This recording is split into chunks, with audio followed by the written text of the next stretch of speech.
Our next topic is one of the areas that is at the same time one of the most powerful things about Ruby, and also one of the things that people new to the language get a little tripped up on, because they're features that are not nearly as common in other modern languages that most people are using. Certainly not so in Java, a little bit in Python, but even there not so much.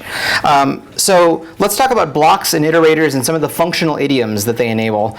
Functional programming, if you had the good fortune to take a course that no longer really exists here, it's called Structure and Interpretation of Computer Programs, and it used to be taught in a language called Scheme.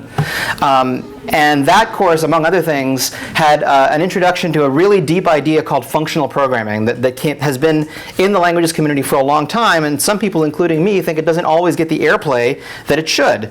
And what we're going to talk about in the next few minutes here is how can techniques from functional programming actually help us rethink some pretty basic programming concepts, like, for example, iteration, something we do so often we take it for granted. We do for loops, we traverse data structures, and more importantly, why should we care? Why is it worth rethinking our approaches to some of these pretty fundamental programming constructs? So let's just start out with some examples, and as usual, you'll get used to seeing the examples, and you'll quickly come to realize, as you use the language more, why these are valuable things that you can do. Here's a collection of three things. An apple, a banana, and a cherry. It's just an array of three strings, and I can say, with each string, just print it. So that looks like a loop, right? The tendency, if you come from an imperative language like Java, is to say, oh, I get it. That's like a way of writing a for loop over the array elements. It's not. Take it on its own merits. It's each. Here's a collection, and with each element of the collection, do something. Let's do a couple of more examples to drive that home. You could do this, but that's really just syntactic sugar for something that's more like this. Right? What's going on here? What is this up to business? Well, we know it's a method call. We know it's a method call on an integer. We know it's a method call that takes one argument, and it can be followed by a block. A block is just a lambda expression. It's a procedure that has no name. In this case, it's a procedure of one argument, num, and what it does is just print out that num. But really, that's what it is. It's a procedure. It's a function call, and what I'm really saying is, I'm going to generate a list of numbers, and for each one of them, I'm going to call a function passing that one thing as an argument. Here's another shortcut that Ruby provides. Rah, rah, rah. I've also, in this case, substituted braces for do and end. Less common of an idiom, but sometimes you'll see it. So don't be too confused. Whoops. There we go. Sorry about that. Don't be confused if you see the idiom of substituting braces as opposed to substituting braces for do end. So what's going on in all these other examples? I mentioned this briefly in a previous lecture, but what all these examples have in common is that we're allowing the objects manage their own traversal. So in this case, we have a range of objects, the integers 1 through 10, and we're saying traverse yourself, and for each element that you give me back in the traversal, I'm going to provide a function that you call with that element as an argument, an anonymous function, an anonymous lambda expression. Your friends will be really impressed if you use that word regularly in conversation. They'll also stop inviting you to parties, but whatever. So that's an example of range traversal. Well, what about this thing with arrays? Well, we saw that we could take an array and say, for each element in the array, again, I'm going to give you a function, and you're going to call that function with each of the array elements. So what's interesting between these is that you have no idea as a programmer internally what mechanism is being used to grab each element and provide it to you. You're giving that responsibility over to the target. You can do a similar thing with hashes. Remember that hashes have keys and values, so there's actually a couple of different constructs provided for going through the key value pairs. You can say for each key, give me that key and do something, or you could say for each key value pair, because the anonymous function can take more than one argument. It could take 0 arguments, in fact. And again, the simple example I gave before, 10.times, well, that's really just a shorthand for something like this, right? Except that it's an iterator of arity 0. It takes no arguments, because if you're saying 10 times, presumably you don't care about the value of the index. If you cared about the value of the index, you would do something like one of these first cases.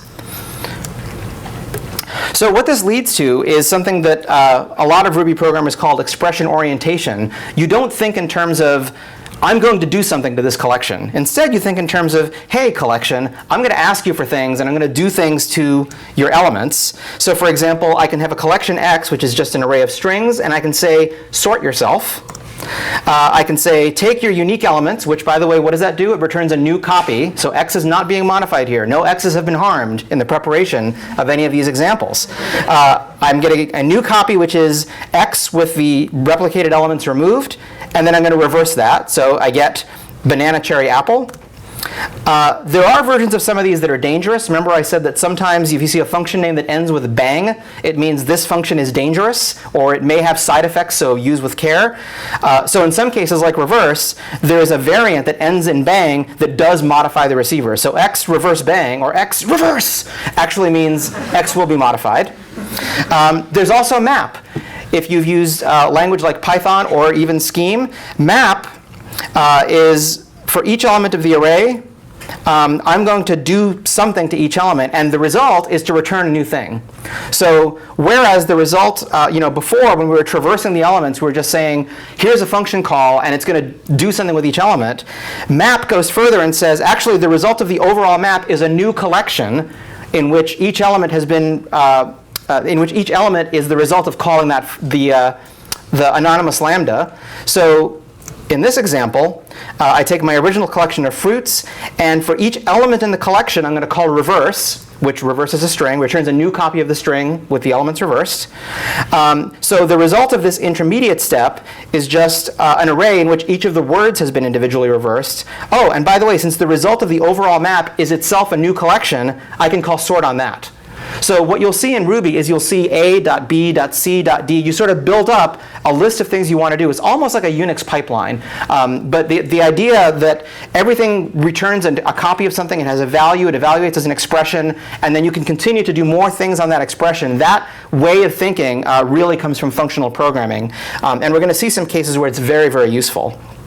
Here's another one that Ruby provides, collect, which says, give me every element of your collection, and I'm going to collect all the elements for which this function returns a true value, right? And one thing that you can test for is whether a string includes a character. You can test whether an array includes a character. In a moment, we'll talk about why things like include seem to work all over the place with many different classes.